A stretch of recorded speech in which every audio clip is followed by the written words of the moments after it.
આજે જે ગુનો દાખલ કોંગ્રેસ પક્ષના અમારા કાર્યકર્તાઓ પર થયો છે એ સદંતર ઉપજાવી કાઢેલી અને બનાવટી એફઆઈઆર છે. પહેલા તો સવાલ એ થાય કે મારી પત્રકાર પરિષદ જે સવારે ભુજના સર્કિટ હાઉસના કોન્ફરન્સ રૂમમાં યોજાઈ એમાં મેં ગુપ્તચર વિભાગને આમંત્રણ આપેલું.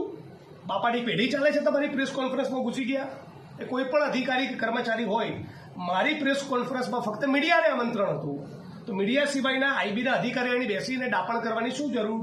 સવાલ નંબર 1.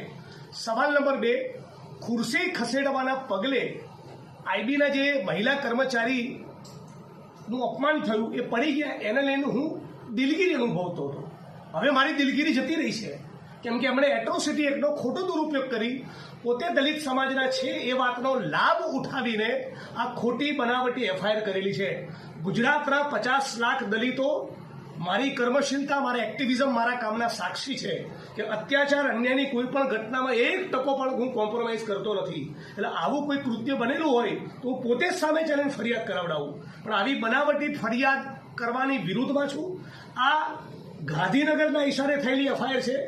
ફરિયાદી પોતે કરેલી એફઆઈઆર માનતો નથી અને ગૃહમંત્રીએ ટ્વીટ કરીને કહ્યું કે જિગ્નેશ મેવાણીના મિત્ર, એમને એવું કહેવા માંગુ છું, હે 8 ચોપડી પાસ ગૃહમંત્રી, તમારામાં પાણી હોય તો રાજકોટમાં જે દીકરીઓએ બળાત્કારની ફરિયાદ કરી અને રાજકોટના ભારતીય જનતા પાર્ટીના મહિલા કાર્યકર્તા કહી રહ્યા છે કે એમની જરૂર બીજી 6 દીકરીઓની બળાત્કારની મેટર છે. તમારામાં તાકાત હોય મિસ્ટર હર્ષ સંઘવી, તમારામાં પાણી હોય તો આ બાબતનો કોગ્નિઝન્સ લઈને તાબડતોબ તમે ધરપકડ કરીને બતાવો. હું માંગ કરું છું ચિરાગ કોરડિયા આઈજી સમક્ષ અને એસપી સમક્ષ કે આવા પ્રકરણમાં ગુનો દાખલ કરતા પહેલા તમારે તકેદારી રાખવી જોઈતી હતી. એ માણસની ધરપકડ પણ કરી કાઢી. આ જ કચ્છમાં મેં સવારે પ્રેસ કોન્ફરન્સ કરીને દલિત સમાજને ફાળવેલી 1000 એકર જમીનમાં દબાણની મેં વાત કરી અને કલેક્ટરને મળ્યા તો ત્યાંથી પણ એક ડોક્યુમેન્ટ મળ્યું છે. નાયબ મામલતદાર પુરવઠાએ અને રેવન્યુ તલાટીએ રેકોર્ડ ઉપર રાપરના બેલા ગામમાં દલિતોની જમીનમાં જે લોકોએ ગેરકાયદેસર દબાણ કર્યા એ તમામ આરોપીઓના નામ રેકોર્ડ ઉપર લખ્યા છે. કરાવો ને આમાં લેન્ડ ગ્રેબિંગની ફરિયાદ, કરાવો ને એટ્રોસિટી એક્ટની કલમ 3 મુજબ ગુનો દાખલ. આમાં ગુનો દાખલ નથી કરવો. કચ્છની અંદર ઠેર ઠેર ડ્રગ્સ વેચાય છે. દારૂ જુગારના અંડા કચ્છના દરેકે દરેક જિલ્લાના દરેક પોલીસ સ્ટેશનના જ્યુરિસ્ડિક્શનમાં ચાલે છે.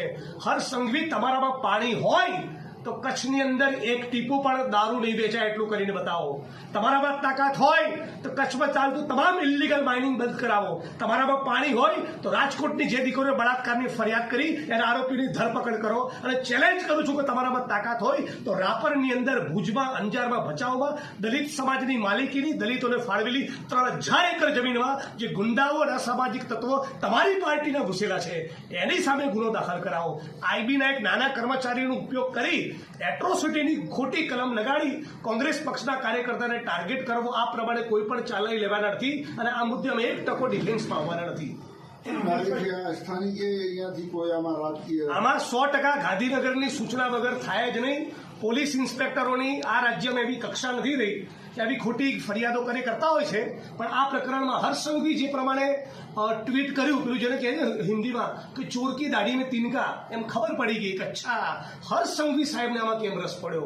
મતલબ કે 100% કમલમ અને ગાંધીનગરમાં બધી મળેલી સૂચનાના આધારે જ આ ગુનો દાખલ કરવામાં આવેલો છે.